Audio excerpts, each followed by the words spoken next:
Our daughter is with my mom. Don't worry about her, just focus on your treatment. I was hospitalized, unable to pick up my daughter, after an unexpected accident.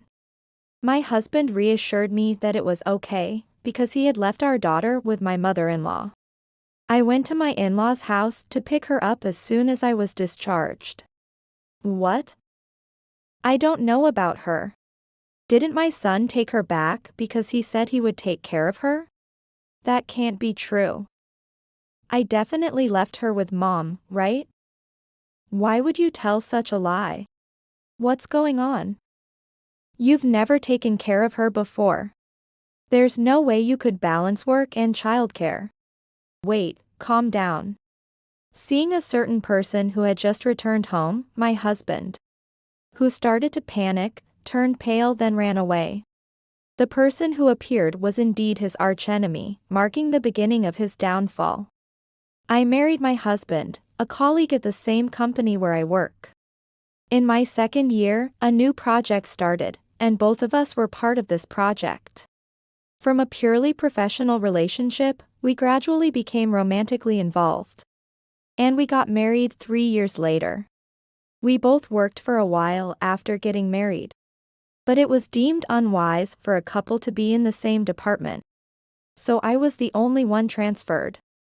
I had to abandon the skills I had cultivated and start learning new things.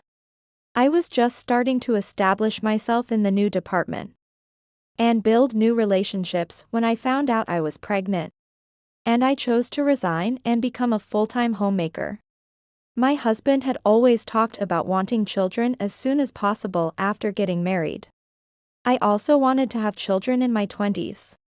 But we weren't particularly trying. It just happened naturally. Just as we had hoped, I got pregnant and gave birth. I often heard that it's nice to have a girl first, so I was thrilled to find out that we had a daughter.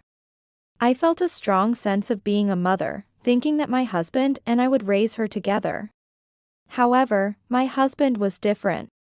Despite his earlier eagerness for children, he showed little interest even after our daughter was born. He didn't participate in childcare, and eventually, I ended up raising her alone. The only consolation was that my husband never got irritated by things like our child's night cries. We lived in the same area as my in-laws. I would have preferred to live near my parents, but it was inconvenient for commuting. So I reluctantly settled for this. Although I was anxious about my relationship with my in-laws, it turned out to be easier than I had imagined. Compared to the typical stories of family strife, I had a good relationship with them. My mother-in-law was a straightforward person who often spoke her mind, without considering how it might be received or felt by others. Sometimes, I was puzzled by her words.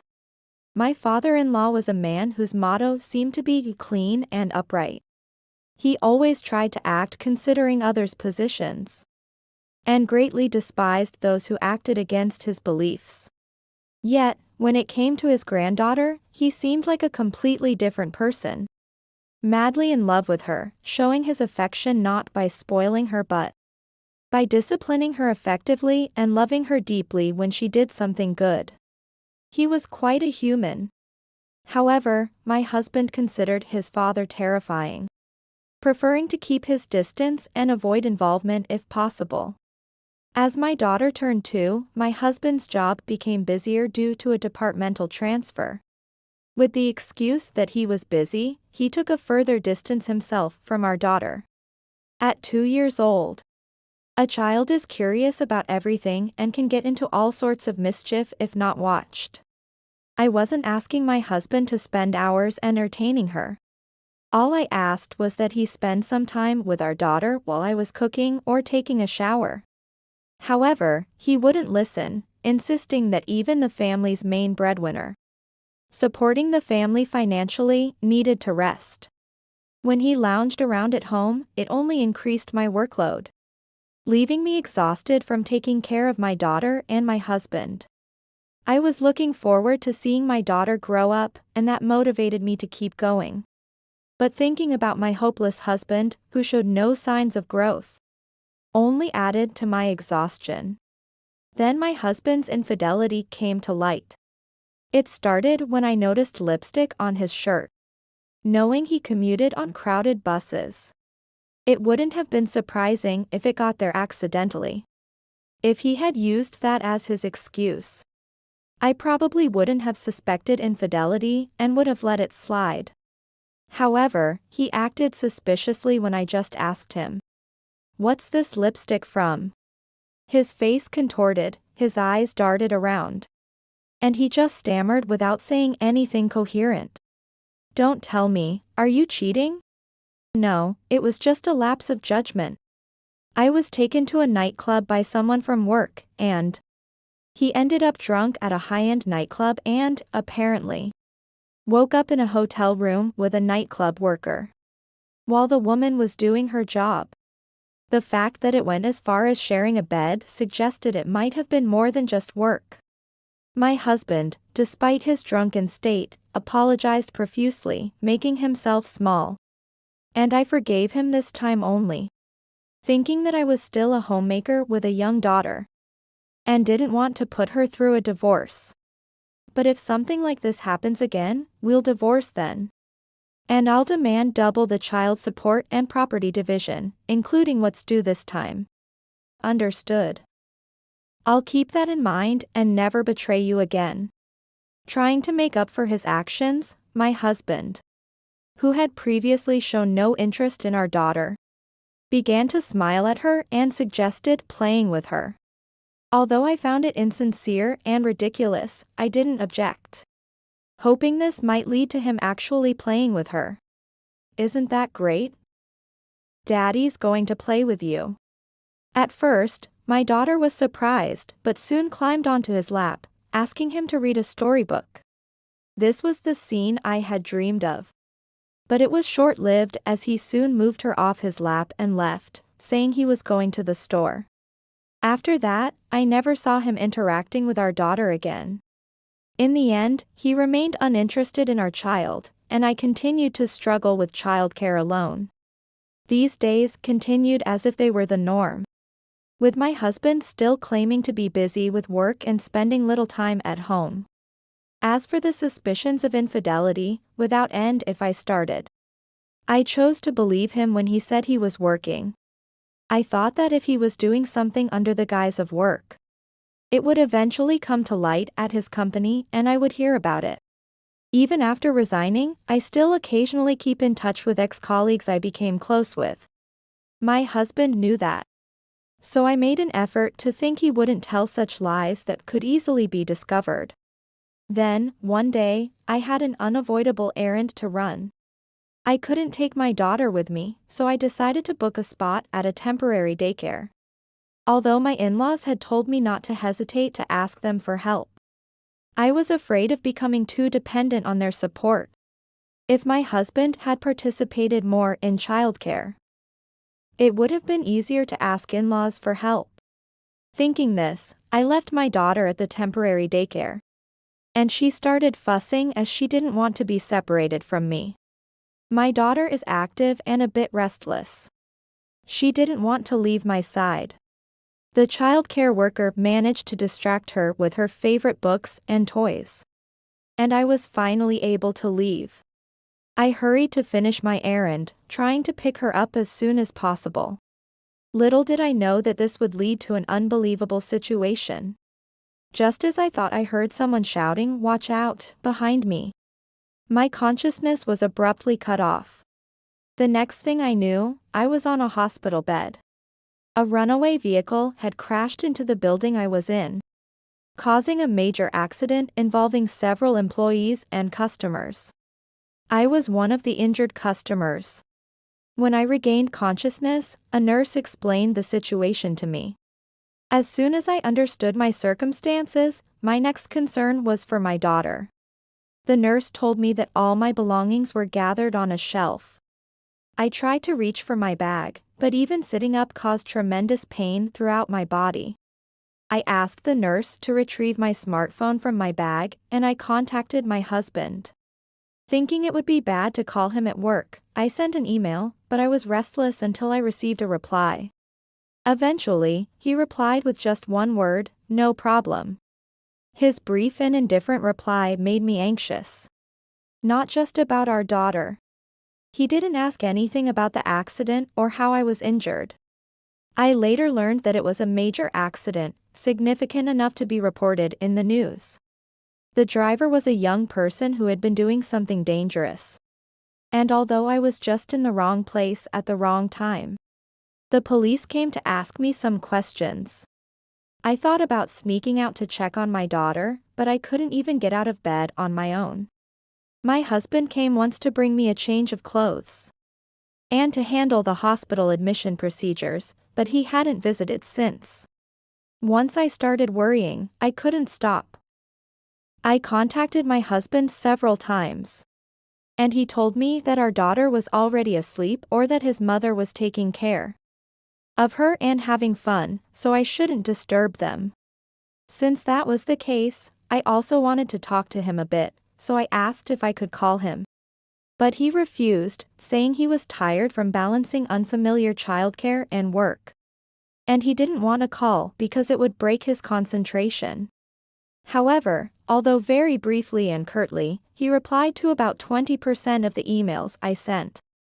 When I sent long messages continuously, he would snap at me to make my messages shorter and clearer because he didn't have time to read emails. And he scolded me for sending unnecessary emails. Later, the doctor wanted to discuss something with my family, so I asked my husband to come. But he refused, saying he prioritized childcare and that I should listen on my own. At this point, whenever something happened, my husband would say that he couldn't because of the unfamiliar childcare. And I found myself unable to say anything. I felt guilty for making him do unfamiliar childcare because of my injury. Eventually, as I recovered enough to be discharged, the doctor told me I could go home if there were no problems at the next checkup. My husband had only brought me a change of clothes once, so I had been wearing the same clothes and didn't need much to take home when I was discharged. I used hospital rentals for anything else I needed. I took the shuttle bus from the hospital to the station, and when I arrived at the nearest station, I saw my husband, who was supposed to be at work, walking and flirting with a young woman. This young woman was the one he had an affair with, the one who had left lipstick on his shirt. It would be strange for me to pretend not to see and hide. It was only natural for me to call out to my husband when I saw him. "What are you doing here? And who is this lady?" Even though I knew she was the other woman, I pretended not to know. "I'm at work now." "This person is from work." His voice was clearly nervous. Without pointing that out, I politely smiled at her and asked my husband about our daughter. He made a strained excuse that she was fine and even said, "I have put her in temporary care just for today." Normally, he should have said that he had put her in temporary care as usual during his work, instead of saying today. But he said, "Just for today." So, what about before today? I wanted to press him, but instead, I tried a different approach by saying I had heard from my mother-in-law. "Oh, I misunderstood. I left her with my mom." Then he brazenly assured me that everything was fine and that there was need to worry. Meanwhile, the woman, not understanding the situation, pulled on his arm several times, asking what was going on. However, as words like a mother-in-law and a daughter entered our conversation, it seemed that the woman realized my husband was married. She hesitantly pulled on his arm at first, but became assertive as she got frustrated. She blurted out, "You've been lying." Summarizing their argument, it seemed that my husband had pretended to be unmarried. Moreover, he had even promised marriage to her, which was really surprising. Not only did they date, but he had also met her parents, visited wedding venues, and acted like an engaged couple, despite being a married man. "Give me back the time I spent dating you." "Don't say that. You had a good time, right?" "What?" If I had known you were married, I wouldn't have bothered responding to your advances. They had met by chance at a bar counter, sitting next to each other. The woman had just broken up with her boyfriend and was heartbroken. Then my husband took advantage of her vulnerability to start the affair. The more I heard, the more she seemed like a victim too. When I offered to exchange contact information, she eagerly agreed and gave me her business card. Then, she left with tears in her eyes. I teasingly asked my husband, "Aren't you going to chase after her?" Should I chase after her in this situation? I wouldn't know. I was being mean because I wanted to know whether he was serious about me or the woman. But I didn't expect him to answer my question with another one. I wondered what the woman, and I myself, saw in such a man. I was filled with a desire to question the version of myself who had agreed to marry him. After that, my husband and I returned home in silence. I'm not foolish enough to make a scene by arguing with him in public. But that didn't mean I had forgiven him or that my anger had subsided. Taking advantage of the situation, my husband began to say only what was convenient for him. I'm not in the wrong. I was keeping our promise, but that woman kept following me. She said she'd die if I didn't date her. You remembered the promise, huh? Then this will be quick. Next time you cheat, we will immediately divorce. And the child support and property division will be doubled, including the last time. Suddenly, my husband started panicking and desperately claimed it was just a moment of weakness. Because he was lonely while I was hospitalized, but when I listened calmly, he was blaming me. I thought, if you were lonely because I wasn't there, you should have visited me with our daughter. Since it's going nowhere just between the two of us. I suggested we talk at his parents' house with his parents as mediators, and headed there. Another reason was that I wanted to pick up our daughter from there as soon as possible. Upon arrival, my mother-in-law greeted us. It seems our daughter has been in your care for a long time, thank you. Where is she now? What? I don't know her. Haven't seen her for a month, what do you mean? Then my husband started panicking more than ever, sweating profusely. Stop the bad jokes, Mom. I left her with you before I went on a trip a month ago, remember? I asked you to take care of her from that day for a month. Are you losing your memory? Don't you dare treat your mother like she has dementia, you fool. So, you were only supposed to leave her at your parents' house today? You've been focusing on work and childcare for the past month, right? What do you mean? Where did you take my precious daughter? I pressed my husband intensely. He started to sob, insisting he wasn't lying and had left our daughter with his mother. He repeated like a mantra that his mother was lying. Mother, should we go to the police and file a missing person report? Yes, we should. Wait, please. I didn't do anything. I just went on a pleasant trip with her. My husband, who started to ramble about things no one asked, seemed unaware that he was confessing. Watching such a pitiful and ridiculous sight, I turned my gaze away and waved out the window. When I saw the very person I wanted to see approaching. As that person got closer, another individual's presence became clear. It was my father-in-law. He had sensed that there might be trouble at home today and had taken our daughter out. My daughter, seeing me for the first time in a month, desperately started walking towards me.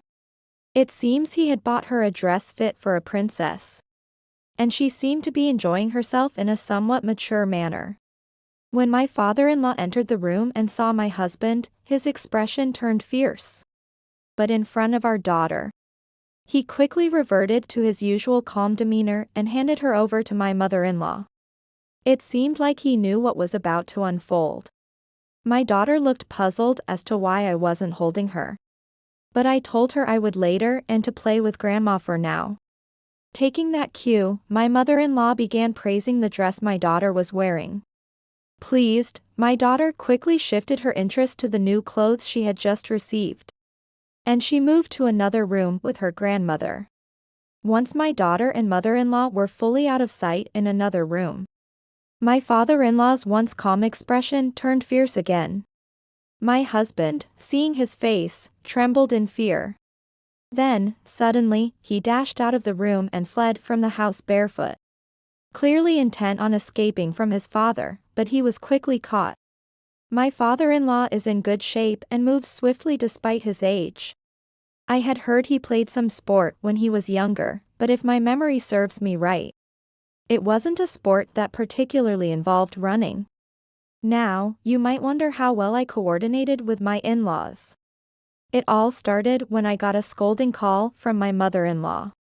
About 3 weeks into my hospital stay, my mother-in-law criticized me for leaving our daughter with her grandparents for 3 weeks, questioning my actions as a mother. I thought she had been informed by my husband, so I was slightly panicked by her call. I frantically asked if she hadn't been informed by my husband. My son said you were gallivanting around and neglecting your childcare duties. He was undecided about what to do with our granddaughter due to a sudden business trip. He wanted me to take care of her, is that right? I was shocked that my husband had lied so blatantly. I quickly explained to her what my husband had told me and my current situation. After hearing my side, my mother-in-law was speechless and apologized immediately, realizing she had made a terrible mistake even though she didn't know anything at all. Once our misunderstandings were cleared, the next question was what exactly my husband had been up to by lying. I said I had an idea and asked for time to check before we ended the call. I immediately contacted a former colleague afterward. The colleague, who worked with me on the same team and entered the company in the same year as my husband, had always been supportive, even after I left the job. While cautious about sharing personal information, she sensed something was up and informed me of my husband's schedule. According to her, he hadn't gone on a business trip but had taken a long vacation for a family trip. It seemed he had been complaining to colleagues that he had to take a sudden long vacation because of me. As a result, I ended up being reprimanded by her. I won't ask the reasons, but you worked at this company too. You know how busy it is now, right? I'm not saying don't go on a family trip. But could you just shift the season a little? Thrown by childcare and healing from my injuries, I had seemingly forgotten my work memories. Pointed out by her, I checked the calendar and recalled indeed, it was a very busy period. If so, my husband, being involved, should have known how much trouble it would cause to take a long vacation during this busy time. Why did he proceed anyway?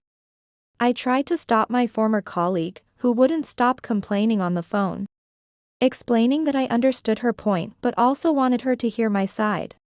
After hearing my situation, she was so surprised that she was lost for words. And silence followed for a while.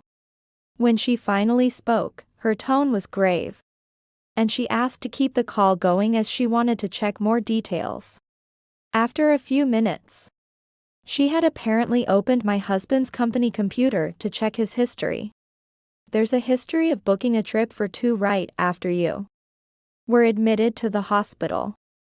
That means he got the news of your hospitalization and didn't rush to you but booked a trip instead? It's outrageous that he didn't come to the hospital knowing his wife was admitted. She can be quite intimidating when angry. After a tirade of harsh words about my husband, she offered her support whenever I needed it. The next day, my doctor told me that I could be discharged that weekend if there were no issues at my next checkup. I communicated the plan to my mother-in-law to catch my husband in the act and discipline him. As the doctor had announced, my discharge was scheduled for the weekend.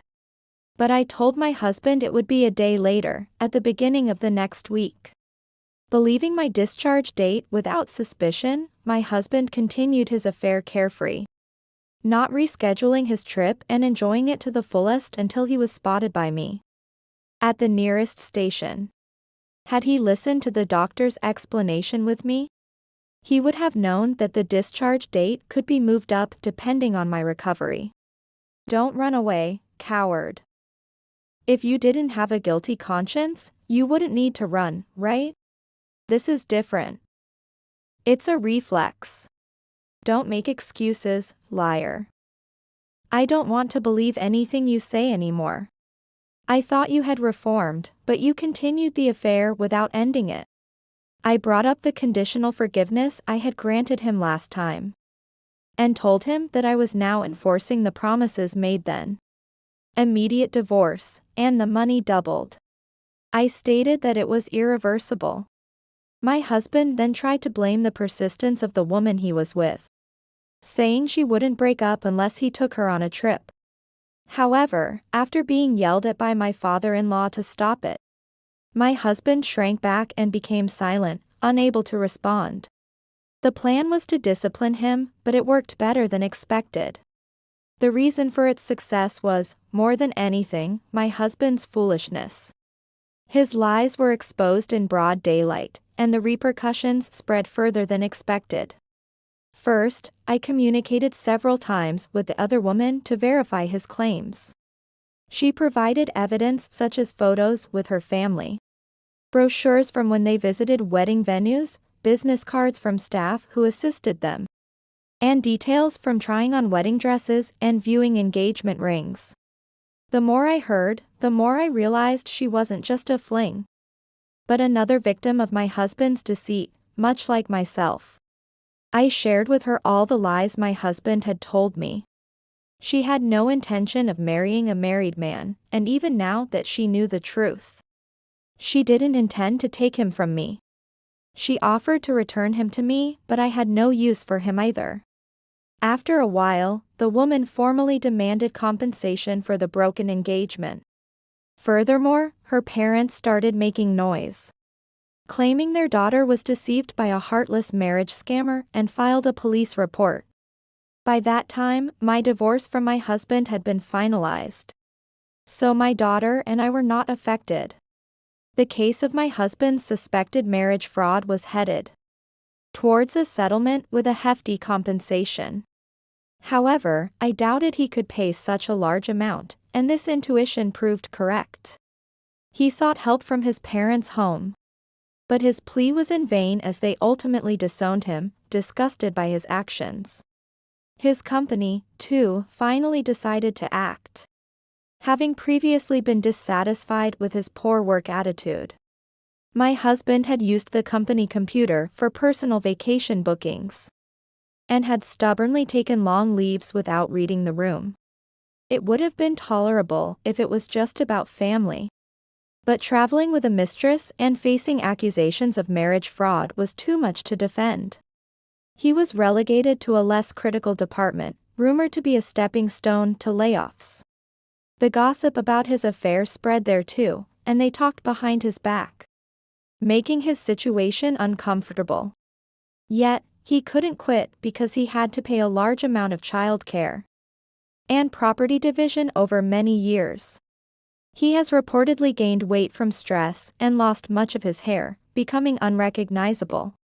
Recently, a company health checkup revealed his critical condition, and he tearfully begged me to reconcile, claiming I was the only one he wanted by his side in the end. Of course, I immediately refused. When I warned him that I would file a harassment suit if he showed up again, he trembled and fled.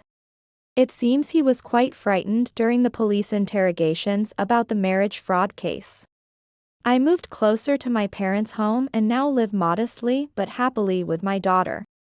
With my parents' support, I still maintain a good relationship with my former in-laws at a comfortable distance. They occasionally visit and cherish my daughter greatly, and I am truly grateful for their presence.